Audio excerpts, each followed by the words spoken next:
Welcome back. It's been a while since I've made a video, a non-Euros video and a non-stream. I've been streaming a lot recently. I'm happy that you guys have been enjoying the streams. I've been receiving a lot of good feedback about it. And of course, the Euros is all done. It's all dusted. Now let's go back to club football. And let's talk about Real Madrid, the most important club in the world, the best team in the world, and the greatest club ever. And this team have just signed the best player in the world when he's playing at his best, and that's Kylian Mbappé. Kiki. Estas para la historia del club, para la historia del propio futbolista francés. Ovación del Bernabéu, la firma. Madrid have signed Kiki, and the presentation gave me Ronaldo vibes, bro. It literally brought back the Ronaldo aura. The fact that over 80,000 people attended, over the way Real Madrid presented Mbappe and the way Real Madrid decorated it and made it look like it was the best presentation for a while, bro. It gave me goosebumps. And when I was watching it, it brought me a lot of happiness. First of all, the fact that we signed Mbappe. It took us, what, how many years? 7 years, 8 years, 9 years since we first even tried to even sign him. And I love the fact that in that montage, Real Madrid was putting videos when Mbappe was 13 years old and playing at the academy, playing at Real Madrid Academy. And there was this clip with him and Zidane talking to each other. Bro, it was incredible. It was absolutely incredible. And everything that he did, him saying, uno, dos, tres, Hala Madrid. Uno, dos, tres, a la Madrid! The same exact way, the same body language, the same persona, the same hand movements, the fact that he put his hands up in the same way Ronaldo did it in 2009. Bro, the best moment of this summer. Better than the Euros. I don't care what happened in the Euros. I don't care what happened. I don't care who won. I don't care about anything about the Euros. The fact that we are now back to club football, that's the most important thing. In this video, I'll be talking about how Real Madrid will line up next season with Kylian Mbappe. Who's going to be sacrificed? Because there will be names that's not going to be playing. And on top of that, Toni Kroos is not Real Madrid no more. Toni Kroos is retired. So how is Real Madrid going to shape up? And how is Real Madrid going to line up? Before I go any further, don't forget to like, share, and subscribe. We're getting very, very, very close to 20,000. I would appreciate anyone who's watching this video. If you haven't subscribed. Most importantly, of course, like and as well comment. Algorithm. Back to the video. So, how is Real Madrid going to line up, and how are they going to shape without Toni Kroos and with Kylian Mbappe? If you guys have been following Real Madrid this season, the formation that Real Madrid have adapted to is the 4-1-2-1-2, the diamond formation, or most of the time in game it will be 4-2-2 with 2 strikers, no wingers. And that is because we had no strikers heading into the season. We of course added Jude Bellingham, and we had so many midfielders, great talented midfielders, that it would have been a shame to sacrifice 2 of them or 3 of them for Joselu. Really and truly. But now we've got Mbappe. So now, what's going to happen with Mbappe? Is certain names going to be dropped? And most importantly, how is that midfield going to shape up without Toni Kroos? Because again, if you guys have been watching Real Madrid's midfield most of the time this season, if they wanted to control, if they wanted to dictate, was down to Toni Kroos. He's the one that controlled the whole midfield by himself. So his absence, in my opinion, will be so massive. So massive. I think it will impact the whole midfield, and that's why the system has to change. And how will it be changed? Before I tell you how I want to line up personally, specifically, let me tell you the different options there is for Real Madrid heading into this season. The first option is, of course, sticking by what brought the success last season, which is the diamond formation, which is doing the exact same thing. The only thing you're doing, you're removing Rodrigo, you add Kylian Mbappe, and what happens to Toni Kroos? You basically add Camavinga into the combinations for him to adapt to the Toni Kroos role, and that's the first option.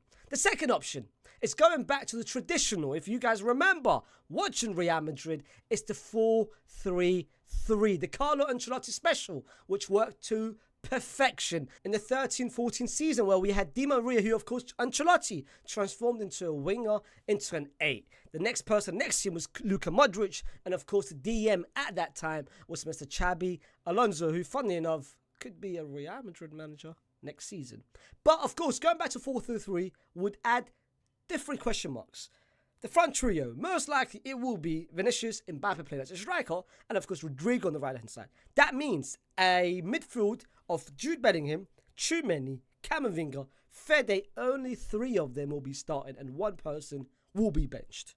The third option is the 4-2-3-1 by basically having a double pivot and a 10, 2 wingers and a striker. Out of those 3 formations, let's be honest, there is only one formation that makes truly sense, that makes perfect sense to the way we want to play, to the profiles that we have on the pitch, and to the fact that we can't sacrifice the key players heading into next season. And that is, for me, the only formation that Real Madrid should consider, the only formation that we should be playing.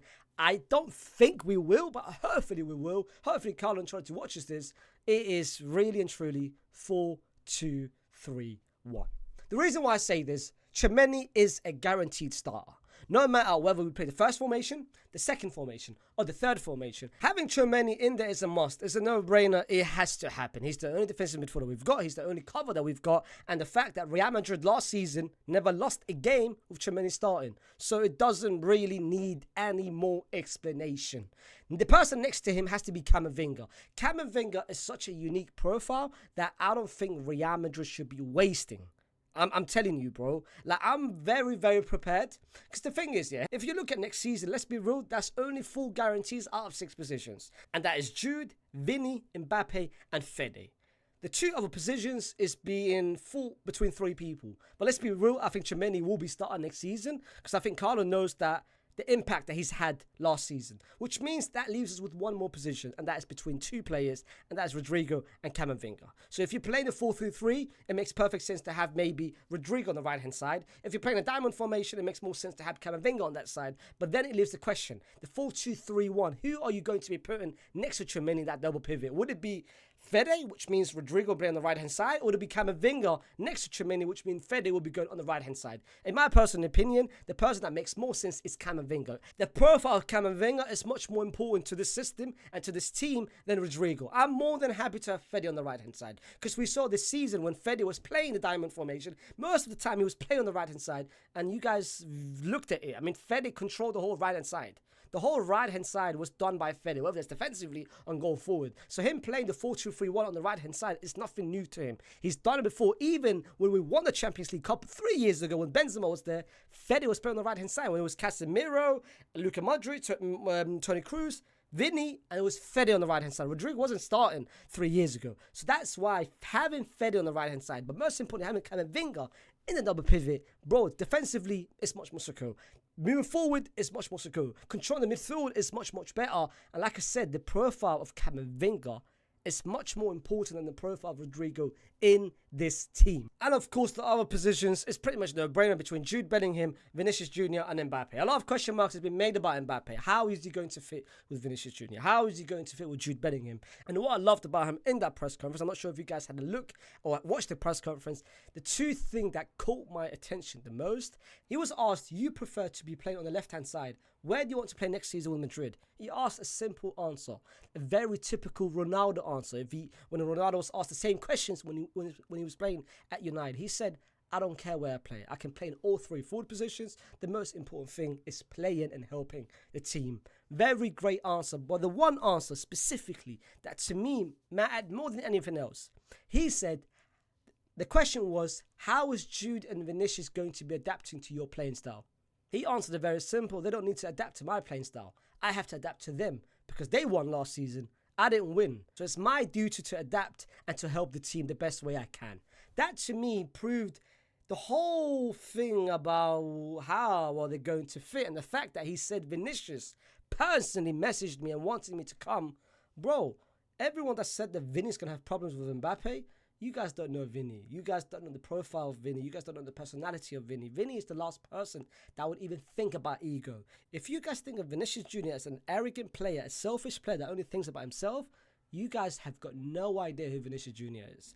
And if you think Mbappe is that person, if you believe the narratives which the media has been trying to circulate over the past couple of years, that Mbappe is a cancer, Mbappe is going to destroy the dressing room, Mbappe is not a bad person in the dressing room, you guys haven't watched him with France.